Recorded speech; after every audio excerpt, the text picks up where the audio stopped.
Habari ya asubuhi. Ninatumai kwamba mmeamka salama, na ninataka kusema nanyi kwa dakika hizi chache, wale ambao wamejiandaa kwa ajili ya safari ya kwenda mbinguni. Unaposoma katika Injili ya Mathayo sura ile ya 28 mstari ule wa 18 mpaka 20, anazungumza, anasema, Yesu akaja kwao na kusema nao na kuwaambia, nimepewa mamlaka yote mbinguni na duniani. Basi enendeni mkawafanye mataifa yote kuwa wanafunzi, mkiwabatiza kwa jina la Baba, Mwana na Roho Mtakatifu, na kuwafundisha kuyashika yote niliyowaamuru ninyi. Na tazama, mimi nipo pamoja nanyi siku zote hata ukamilifu wa dahari. Katika fungu hili Yesu anasema ya kwamba amepewa mamlaka, anamiliki mbinguni, anamiliki duniani, viumbe vyote ni mali yake. Baada ya kafara hiyo aliyoitoa, sasa ilikuwa ni nafasi mbingu yote iweze kumuona kama ndiye wa maana kabisa, ni mkuu wa malaika, lakini anatawala kila kitu katika dunia. Wale wote ambao wapo upande wake wanahitaji kufanya mabadiliko. Mabadiliko mojawapo ni haya: kila Mkristo anatakiwa kufuata yale aliyoamuliwa na Yesu Kristo kufanya. Miongoni mwa mambo ambayo wengi watafungiwa nje ni pamoja na Mkristo yeyote anayejihusisha na uchezaji wa mpira, Mkristo yeyote anayejihusisha na uchezaji wa kamari, Mkristo yeyote anayejihusisha na uchezaji wa drafti, Mkristo yeyote ambaye anajihusisha na unywaji wa pombe, Mkristo yeyote anayekwenda kinyume na maagizo ya Yesu Kristo hawezi kuurithi uzima wa milele. Dini iliyo ya kweli isiyokuwa na taka mbele za Mungu ni hii. Katika Yakobo 1:27 anasema ni kwenda kuwatazama wagonjwa na mayatima na kuwapa chakula. Hiyo ndiyo dini iliyo safi isiyokuwa na taka mbele za Mungu. Je, mnawatazama wagonjwa? Mnawajali mayatima? Mnafanya kama Yesu alivyosema? Lakini jambo lingine, Yesu anasema ameiweka Sabato kuwa ishara kati ya Mungu na wanadamu.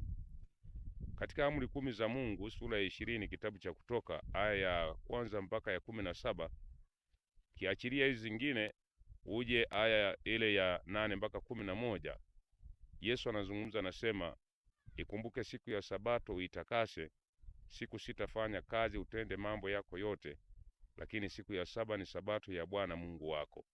Siku hiyo usifanye kazi yoyote, wewe wala mwana wako wala binti yako wala mtumwa wako wala mjakazi wako wala mnyama wako kufuga wala mgeni aliye ndani ya malango yako. Kwa hiyo Yesu anasema ya kwamba siku ya Sabato ni muhimu. Hastahili mtu yeyote kufanya kazi.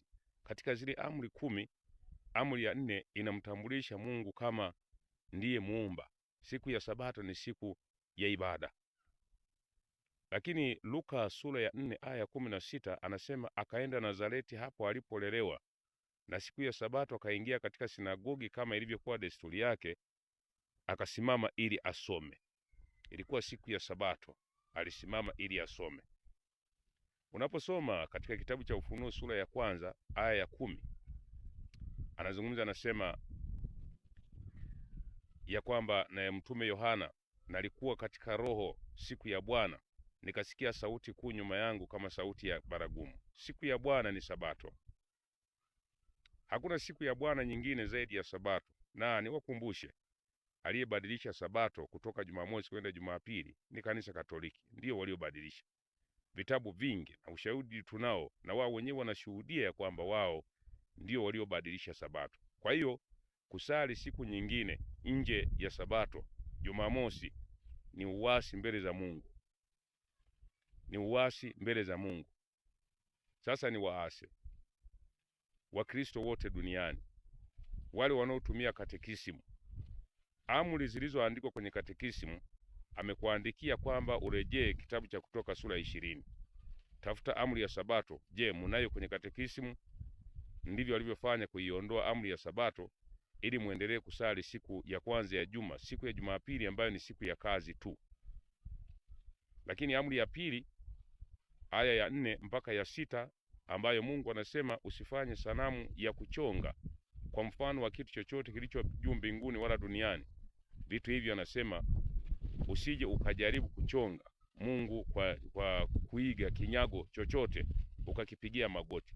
Wale wanaoabudu kupigia magoti sanamu ni watu wanaohesabiwa kuwa ni waasi mbele za Mungu. Lakini pia jambo lingine, watu wamedanganywa kwamba Maria ni mwombezi mbinguni. Rejea katika kitabu cha Matendo ya Mitume sura ya 4 na aya 12. Hakuna jina lingine waliopewa wanadamu lipaswalo sisi linalotupasa kumwabudu, ni Yesu Kristo peke yake. Katika Injili ya Yohana sura ya 14 anazungumza, anasema ombeni lolote kwa jina langu. Hajasema kwa jina la Maria. Katika mtaguso wa Vatikani katika sura ya Maria, kwenye mitaguso katika sura ya Maria anasema swala la ibada ya Bikira Maria lilitungwa na Kanisa Katoliki, na wana ushahidi kwamba Maria hakwenda mbinguni na wala sio muombezi.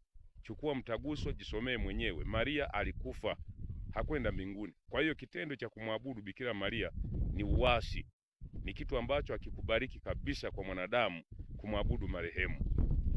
Ibada za wafu zimeanzishwa na kanisa hilo na bado watu wanaendelea kuabudu marehemu. Kuna picha nyingi wameweka makanisani. Kuna picha ya Brian anaabudiwa kama Yesu, lakini Mwingereza aliigiza filamu ya Yesu, lakini anaabudiwa na wanawafundisha watoto kwamba huyo ni Yesu. Ni uasi. Mpendwa msikilizaji, ni kuombe kuanzia sasa, tafuta nafasi ya pekee. Hakikisha ya kwamba wewe hutamwabudu shetani kupitia vitu ambavyo havina msingi. Kusali Jumapili ni uasi, kuabudu sanamu ni uasi. Bikira Maria sio mwombezi mbinguni, wala malaika na watakatifu.